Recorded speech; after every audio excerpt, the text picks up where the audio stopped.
So we start with what seems like quite good news this week, Martin, from the Middle East, and at least some sort of talk now about peace, possibly even a ceasefire in Syria. Well, one would hope that that there is a momentum now for some kind of political negotiation, but of course people are dying every day, not just in Syria. There's been clashes in Yemen, people are dying in Iraq, there's still fighting going on in Libya. I'm afraid that the dangers are still there, even if we've been avoided a major conflagration over the last few weeks. Just give us an idea of the situation in Iraq, because I thought that was supposed to be all over with, but we seem to keep hearing reports about multiple bombings, possibly suicide bombings. No one really knows sometimes who's planted these bombs, and this just seems to go on week after week after week until it doesn't actually make the news anymore. Well, the Iraqi and Syrian situations are interlinked. So many of the Sunni jihadists who are basically blowing up Shia mosques inside Iraq, potentially probably with Saudi support, are the same people who are trying to overthrow Assad in Syria.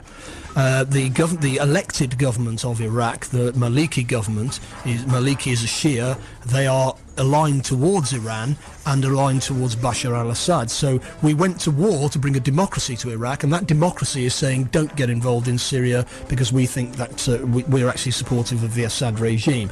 And the foreign minister, I think it was the foreign minister from the Syrian regime today or yesterday, said let's have a ceasefire and then we can have a democratic election, but we're not just going to give way. He's actually from the opposition, the peaceful opposition, who's gone into the government with Assad. So it's not nearly, and of course what you've actually got is more than two factions fighting in Syria. The Kurds have been driven out of northern Syria by the al-Nusra Front, and of course the KDP inside Iraq, the Kurdish Democratic Party, may come in over the border to defend the Kurds inside Syria.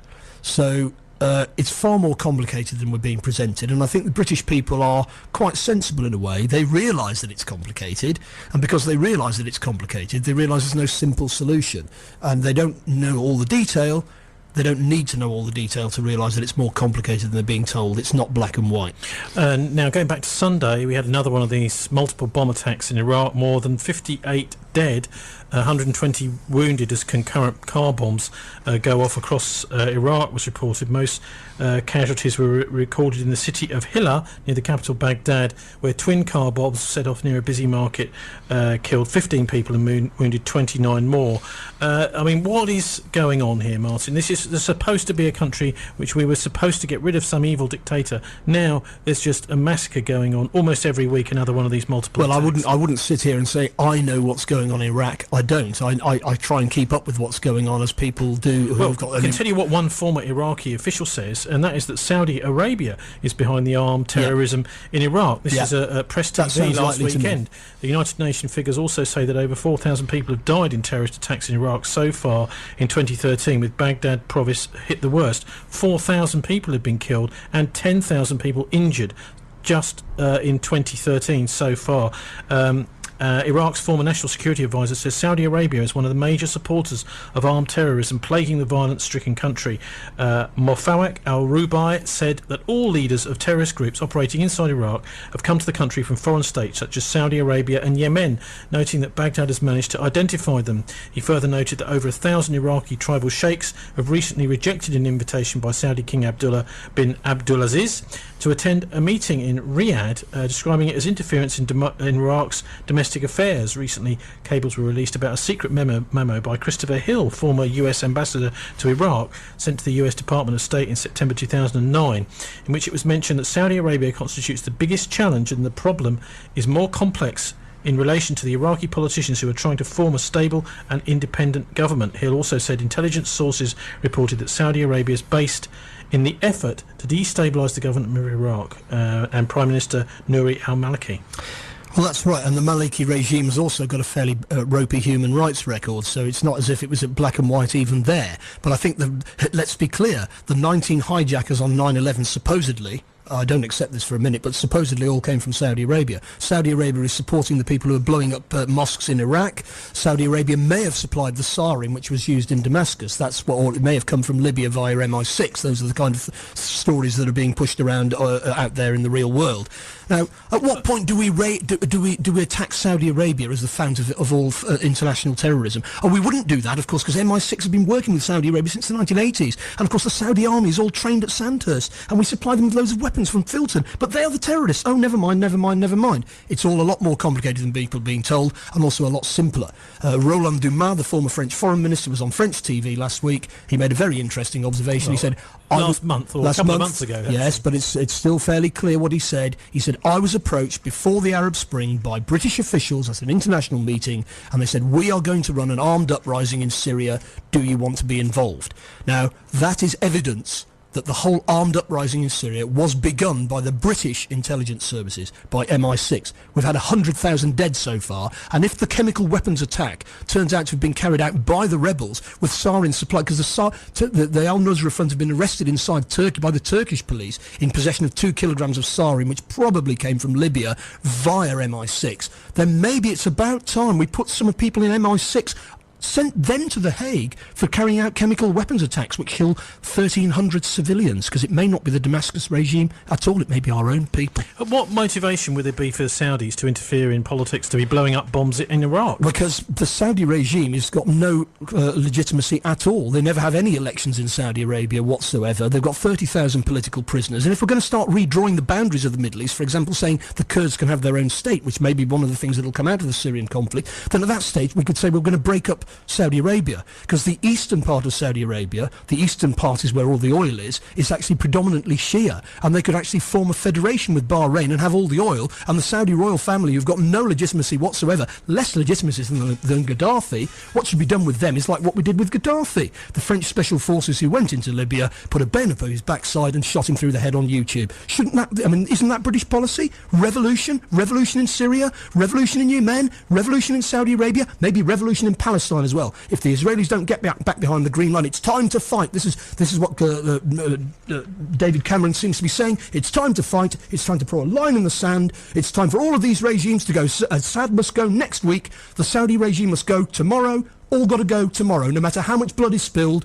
We're the British, and we're prepared to fight to the end, of course. Is it simply that that there are arms deals being done with people in Saudi Arabia, and that's why they're friendly regimes, and they're not being done with the sort of enemy regimes like Iran and Syria? Well, exactly. What's going on here is 19th century geopolitics with 21st century weapons. But if we're going to talk about illegitimate regimes, it's NATO's own internal assessment, which was leaked, said that Assad had the support of around 70% of Syrians.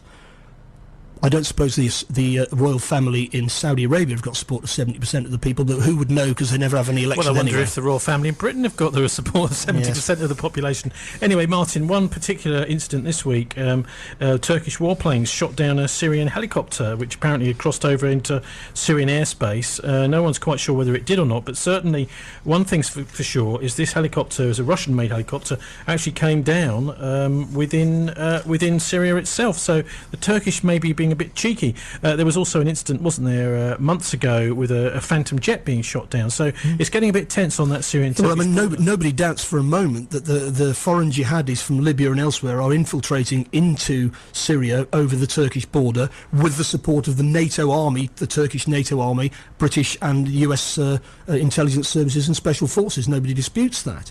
Of course, the Turkish police, as I mentioned a minute ago, have arrested Al-Nusra Front activists inside Turkey, where they were investigating a bomb attack inside Turkey in one of the villages close to the border, and they found they had 2 kilograms of sarin.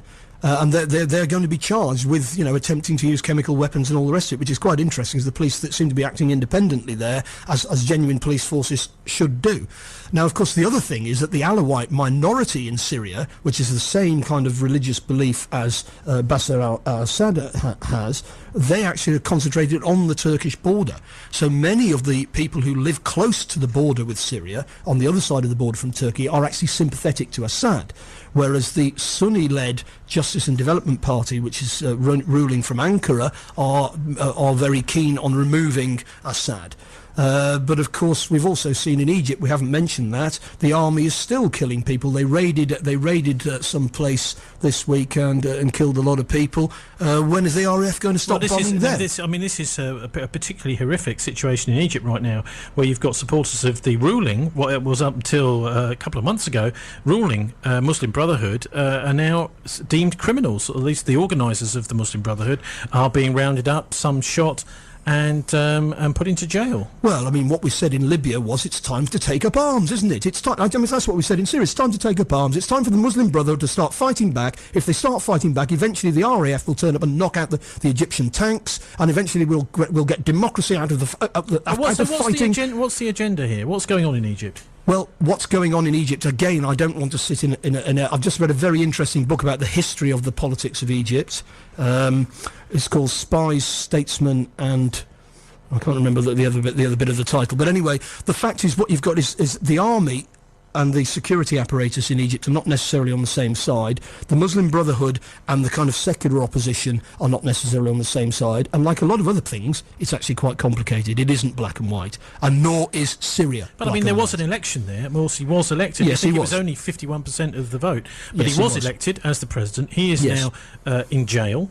And that doesn't sound like democracy to me. No, well, it's exactly what happened in Algeria in the 90s when the FIS, the Islamic Salvation Front, looked as if they were going to win the second round of the election. The Algerian army closed down the election. It led to a civil war in which up to 1 million people died. Now, if we're going to push armed uprisings in Syria and in Libya, what I say to the British government is this: armed uprisings can be pushed anywhere against your puppets as well as the puppets of other people. And once you've got armed uprising, I mean, the lesson is absolutely clear, isn't it? If you want to free yourselves, peaceful methods won't do it. It's the Libyan way all the way. In Syria, in Palestine, in Saudi Arabia, in all of these puppet states of the West, they've all got to be swept away by an armed uprising. We said the armed uprising in Syria is good. The RAF will come and back it up. The same in Syria. Assad must go, otherwise there's going to be rivers of blood and the RAF are going to come in and bomb him. Right, okay. If we're going to have that sort of policy, then it's armed uprising everywhere. Okay, so whose hands does this policy play into? Because it's certainly not good for the people who live in the Middle East. No, it's not. But we've been going around pouring meths on this bonfire for several years now, haven't we? And of course people in Britain are not like the Americans. We're not mindlessly belligerent, but people want to be belligerent and then they want to go and have a nice cup of tea in Britain, and it angers me and it makes me fed up with the way the British look at the world. So what's the Americans, on the other hand, like the idea of going in and kicking people around, although interestingly enough, when Obama talked about going to the Congress to back up an attack on Syria, he found that he wasn't getting support. Maybe what's happened in Britain and America is people are finally wising up to the evil policies of their own governments. Driving home with BCFM 93.2, the station you can count on. Now let's calm down a little bit and have a chat with Mehrnaz Shahabi.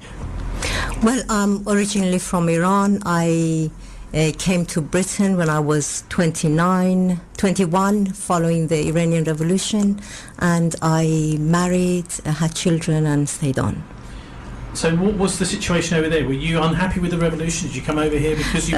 No, I wasn't there, unfortunately, during the revolution. I left just before the revolution. I can't say that I was unhappy. I supported the revolution. I continue to support the revolution. Of course, not everything has gone right. There has been, in fact, throughout, since 1979, there has been pressure, there has been an imposed war, there has been interference, and like Russian Revolution, they haven't allowed the revolution to blossom. So there are a lot of things which myself or other people could have cause for grievance, but fundamentally I continue to defend the revolution as signifying Iran's independence from the West, becoming an independent state. What do you make of the new regime? Because we've just had elections, a new prime minister.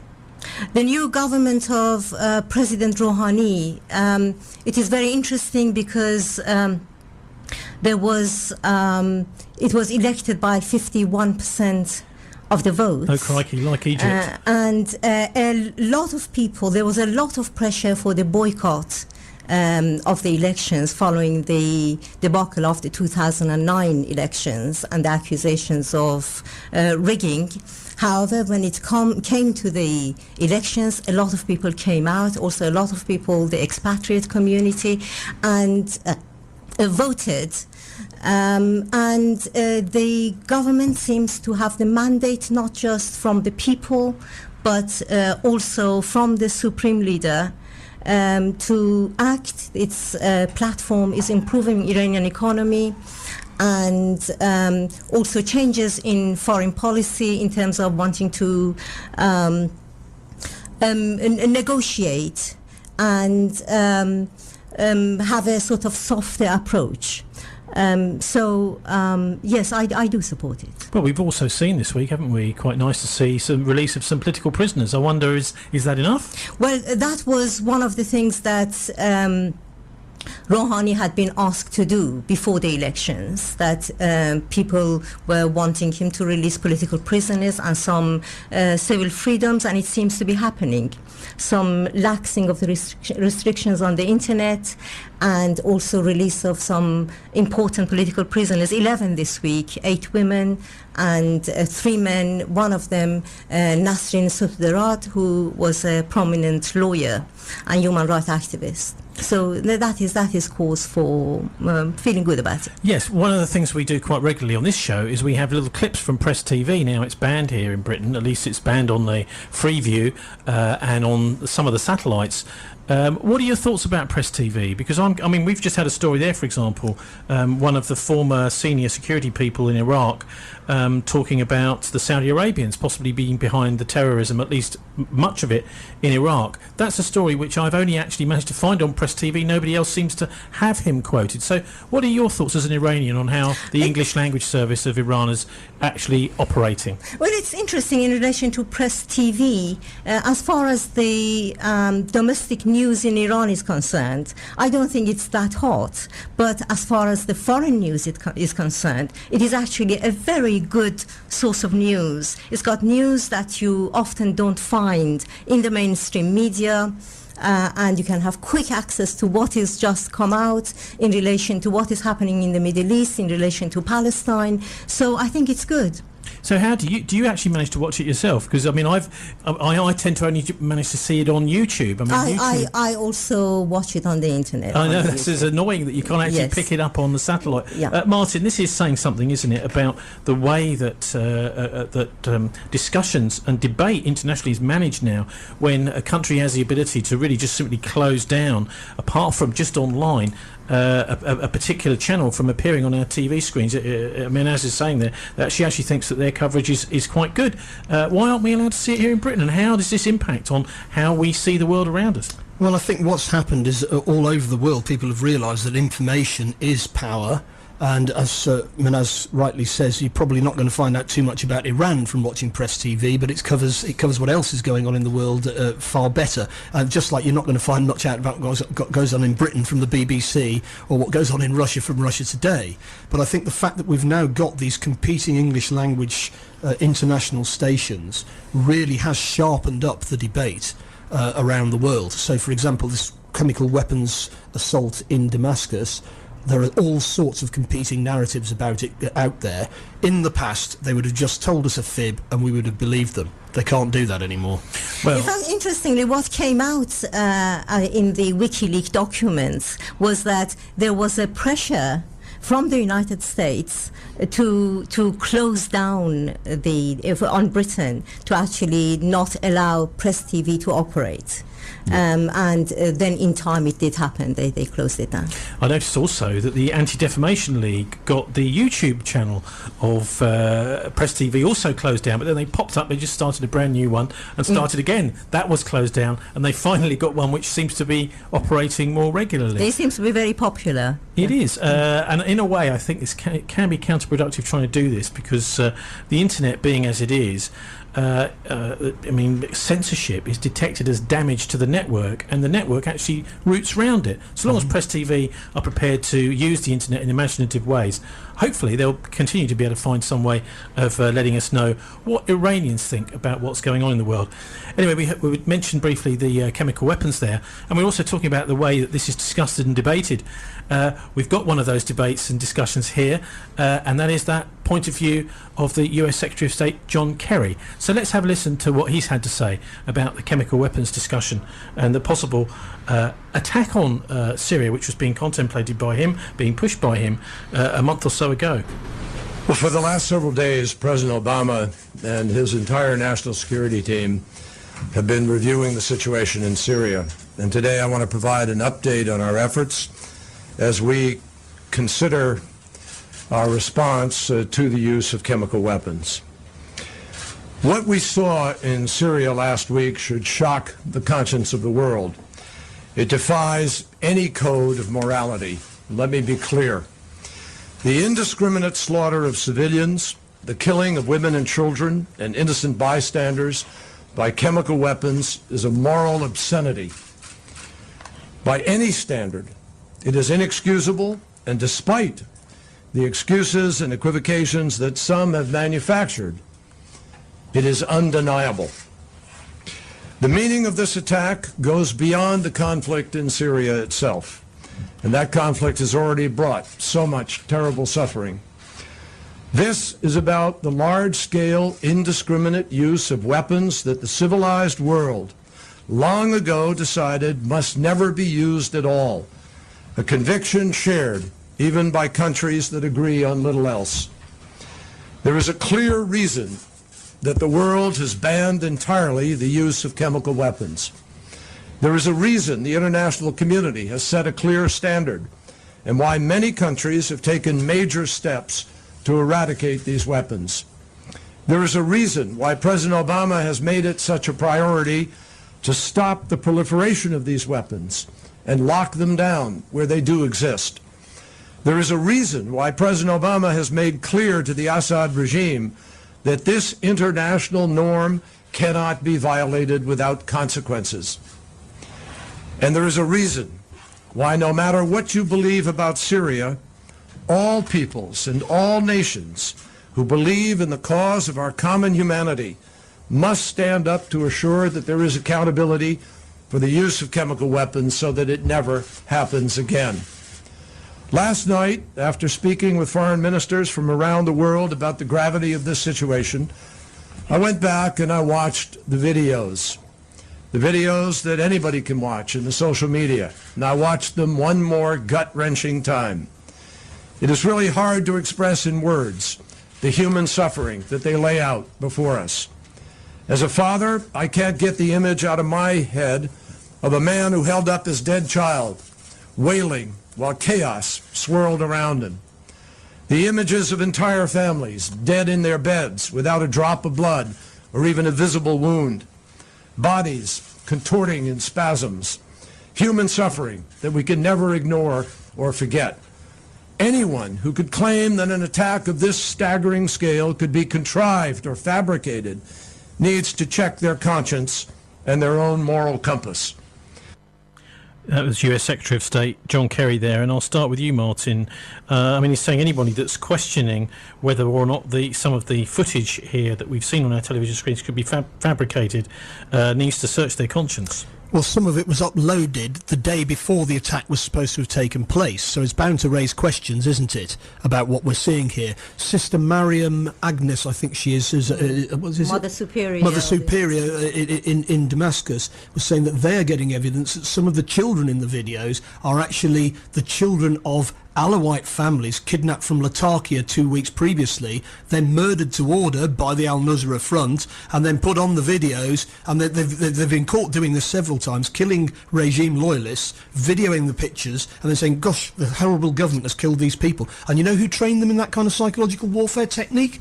MI6 and the CIA, the Turkish MIT and the Saudi Mukhabarat, because they're not very nice people either. And of course, all this huffing and puffing about, nobody disputes that there was a chemical weapon attack. Not the Assad regime, not the Russians. They're just saying, in actual fact, it looks like the rebels have been caught with 2 kilograms of sarin inside Turkey. There's no dispute about that. And they're also, Carla Del Ponte, the UN investigator, said it was quite clear that the rebels had used sarin in a previous attack. So the rebels have been caught twice with their hands on sarin, but we've got to admit that it's got to be the Assad regime. Why would the Assad regime, in any case, attack a civilian target in Damascus just as they've got UN weapons inspectors arriving in the country at their invitation? Makes no sense. Well, and of course, ultimately, if we do find out that MI6, the Saudi Mukhabarat, the Turkish MIT, were responsible for this chemical weapons attack, what do you think we should do, John Kerry? What do you think we should do with the CIA man who gave the order for that? What do you think we should do with him, John? I would love to get John to answer your questions. Unfortunately, he's not here. But no. What are your thoughts, Mehrnaz, on this chemical attack? Pretty horrific pictures, weren't they? It was horrific. What is came to my mind was actually in relation to what Martin was saying, the videos, was that John Kerry actually showed a picture of children, rows and rows of children in a morgue, and showed that to evoke feelings about what happened in Syria. In fact, that was a picture which was from 2003, US liberation of Iraq, and it had been used by the BBC in 2011, again ascribing it to what is happening in Syria. BBC got caught red-handed, and in fact Daily Telegraph wrote an article in relation to that with the picture, and the BBC had to apologize. And now John Kerry was presenting the same picture in relation to Syria. So that is as far as the outright lies. I am appalled and extremely upset by the outrageous hypocrisy of it. In the same week that John Kerry was talking about what the human community cannot accept, and it's outrageous. In fact, the declassified CIA documents showed that, of course we all knew that, but now their own documents have showed that the United States actively helped Saddam Hussein in chemical bombing of Iranian troops. There has been and actually hid the evidence. There had been bombing of Iranian troops throughout Iran-Iraq war with chemical bombing between the beginning of the war, 1981 to 1988. And it had been, Iran had taken it to the Security Council but could not prove it, and United States, now there are evidence coming out, their own documents, that United States did its best to hide the evidence and knew that Iran couldn't prove it. Now in 1987 Iran had amassed lots of troops near Basra and was advancing. United States knew that. It took it to Reagan, and Reagan said we cannot accept an Iranian victory. They knew that Saddam had chemical weapons. They informed Saddam, they informed him of whereabouts of the Iranian forces, and Saddam launched its horrific chemical attacks on Iranian soldiers that killed and injured tens of thousands, even say 100,000 civilian and troops. And now they are talking, and their own use of, in Fallujah in 2004, phosphorus bombing that burns to the bone. Isn't that chemical weapon? In Israel, in 2008, use of phosphorus bombs, white phosphorus on civilians, that killed so many civilians, children, old people, and it can't be extinguished. They gave the excuse that phosphorus bombing is not chemical weapons, and it's not illegal. In fact, the use of it in areas which are inhabited, and whether troops or civilians can be exposed to it, is illegal. It is a war crime. There's also, of course, the fact of the use of depleted uranium, absolutely, which is really yes, pretty appalling, and in fact, in some ways, more appalling than these things, which then might disperse, because these causes birth defects into the infinite future, really, for generations, through generations. But I put it to you, Mehrnaz, that two wrongs don't make a right. Something needs to be done about this use of chemical weapons, as the UN have now said it was in Syria. Of course, yes. And what is interesting is that Bashar al-Assad has said, and it was repeated by Russian foreign minister, that the reason that Assad had amassed chemical weapons was its fear of Israel having chemical, biological and nuclear weapons. That's actually the main instigator of chemical weapons in Syria, and Syria has agreed to get rid of its chemical weapons. Yes, so Martin, what's going to happen there? Because I would be very surprised if Assad gave up his chemical weapons knowing that the Israelis have nuclear weapons next door. I think he will give them up, but the problem is what they'll probably say is it's not giving them up quickly enough, and they'll huff and puff. But I think increasingly, what the Russians know, they're holding the ace here, because it looks increasingly like this terrible attack inside Damascus was actually carried out by the rebels, probably with assistance from Western security forces, certainly the Turks, probably the Saudis, and probably the stuff came from Libya. That's what the Russian intelligence are now saying, because of course Libya had lots and lots of chemical weapons, but they were all captured by the rebels, who were trained by our SAS, and of course the SAS have been inside Syria. We know that. So all this huffing and puffing by Western politicians about chemical weapons will come back to haunt them if the Russians can show, and I think the Russians probably can show, there was actually your rebels and your intelligence services that did this. So perhaps you'd like to just shut up about chemical weapons. I presume that'll be the Russian strategy. Just shut up about chemical weapons, we'll say no more about it. But if you're going to push it, we will bring out the evidence, and then we'll see what you do. I mean, Agent Orange was dropped all over Vietnam, and it killed lots and lots of people. They're still getting birth defects decades later. Well, of course, it's and also caused massive defoliation. Yes, as well. And John Kerry was a soldier in the Vietnam War. Let's send him to prison. Mehrnaz, what are your thoughts then about the way this is affecting things in Iran and Syria together? Because it seems that many people are saying, I mean, I would suggest this is probably true, that the Americans militarily see Syria as a stepping stone to Iran. Well, I think it is really about, they say, the gate to Tehran is through Damascus. It is really about getting to Tehran. It's about weakening Tehran. It's interesting that Putin, when he'd gone to Israel discussing with Netanyahu had told him that, and he had the go-ahead from the United States, that they would accept Russia to have Syria as its sphere of influence, so long as when Bashar Assad is brought down, he is replaced by someone who is not amenable to Iran. I mean, that says it all. It is really about bringing down a regime that is amenable to Iran and getting to Iran, weakening Iran, and regime change in Syria and then in Iran. Martin, what are your thoughts about whether that will be successful or not? Because it may be that by removing chemical weapons, Assad is buying himself time and not a lot more, that the real conflict going on there is between Syria and Israel. And the West. I think they're basically. I mean, what it seems to be happening is that the agreement on chemical weapons is being used by the Syrian regime as a means of getting a peace conference going, because they know in actual fact that the rebels can't organise themselves for a serious discussion. So that they're putting the ball into their court. Come on, talk to us. And the guy who was speaking yesterday was an oppositionist to Assad, who is now part of the regime. And things are more complicated than just as is happening in Iran. People who are oppositionists to the regime are now coming out of prison and could become part of a new government in Iran. Why not? And I think another thing that people in Britain need to realise is, this was reported in the Daily Telegraph, that Prince Bandar of Saudi Arabia went to talk to Putin a few weeks ago in Moscow, and he said, look, if you back down over Bashar al-Assad, or if you don't back down over Bashar al-Assad, we will tell our Chechen terrorists to attack your Winter Olympics in Sochi before Christmas.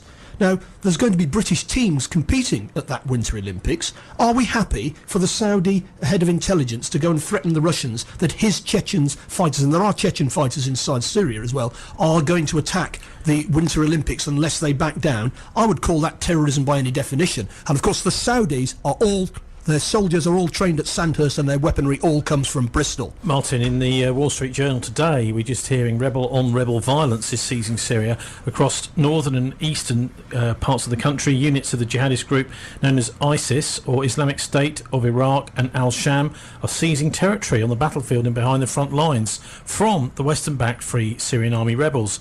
An al-Qaeda spin-off operating near Aleppo, Syria's largest city, began a new battle campaign dubbing it Expunging Filth. The target is not their avowed enemy, the Syrian government. Instead, it's their nominal ally, the US-backed Free Syrian Army. Well, they're also fighting with the Kurds in northern Syria.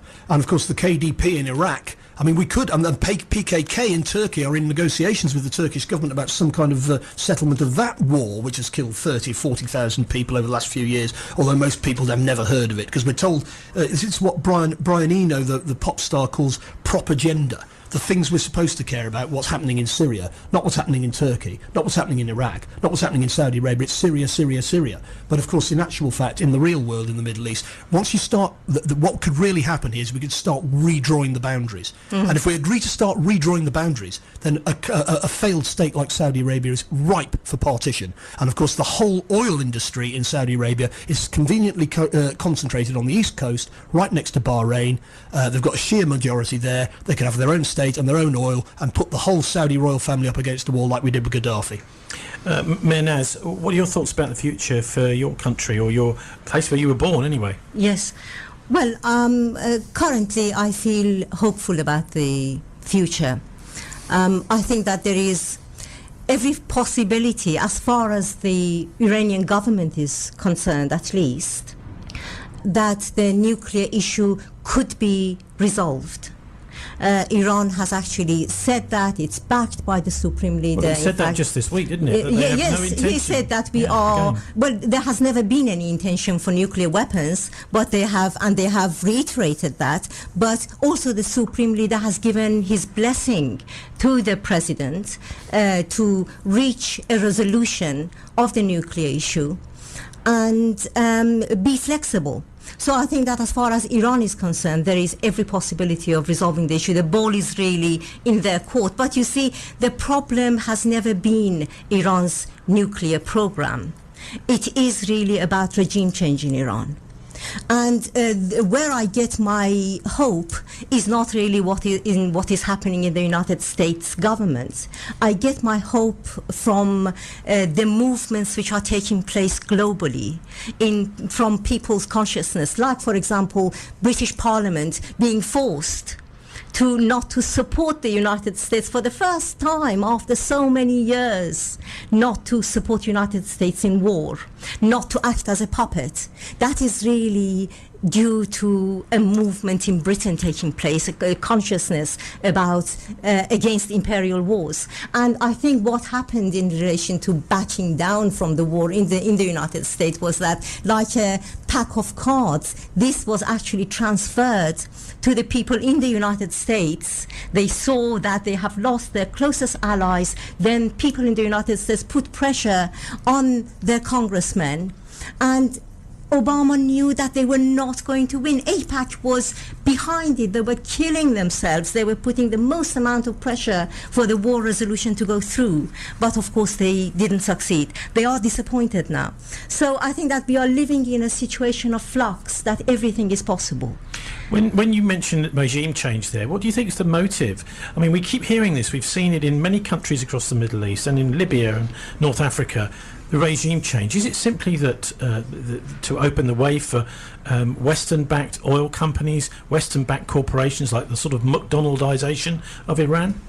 I think that it is about, one is, I think, giving a lesson. It's what Noam Chomsky calls sort of this mafia way of thinking, mafia principle. It is, Iran has shown itself to be standing up to the United States, so it is really to make a lesson of it. But I think more importantly, it's about the balance of power geostrategically and control of oil energy resources. So it is very important to have a pliable regime, a client regime in power, and also about Israel and its hegemonic ambitions to be the sole superpower in the region with incomparable superiority. Martin, it sort of implies almost that client regimes already exist in other parts of the world, that Iran and Syria are some of the only ones that aren't currently client regimes. Absolutely clear. And of course, one of the things they don't like about the Iranians, the Syrians and the Libyans was that they were trying to get away from the petrodollar, because the whole system works. Just explain how that works. Well, the Americans did a deal with the Saudi royal family at the end of World War II, and also again in the 70s it was revamped, which is that because they're the swing state in OPEC, they basically, if you want to buy oil, you've got to have dollars to buy it. Yeah, you've got to have dollars first. Now that, of course, gives the US a massive advantage, so they can run a budget deficit which is far higher per head than in Greece, because everybody's got to have dollars in order to buy oil. And so that's really bad if you're a poor African country, for example, with no oil. You've got to export to get dollars to buy oil. And of course, this gives the US enormous power. So they can run budget deficits, for example, which would break any other country. But of course, if countries start trading oil in not in dollars, so Saddam was talking about trading oil in euros, the Iranians are talking about having an oil bourse in euros and so on. This has got to be stopped, because what that does is it undermines the fiscal policy of the United States to dominate the global financial system. So they can't really be back down here, and of course the Israelis don't want to back down anyway. So I think I am hopeful about the situation, because I think what's happening here is Putin is doing a bit like Gorbachev did, is I'm going to do the worst thing that they can possibly happen to them. I'm going to take away the enemy. So it's actually quite a clever manoeuvre. And the Russians, in fact, have the capability to fight a world war against the Americans. They would be fools to imagine otherwise. They've put their ship, we were talking about it the other week, this cruiser that the Russians have just infiltrated into the eastern Mediterranean. It's an aircraft carrier destroyer cruiser of the latest kind, with the latest missiles. A lot of Western kit is very fancy, but it's very vulnerable.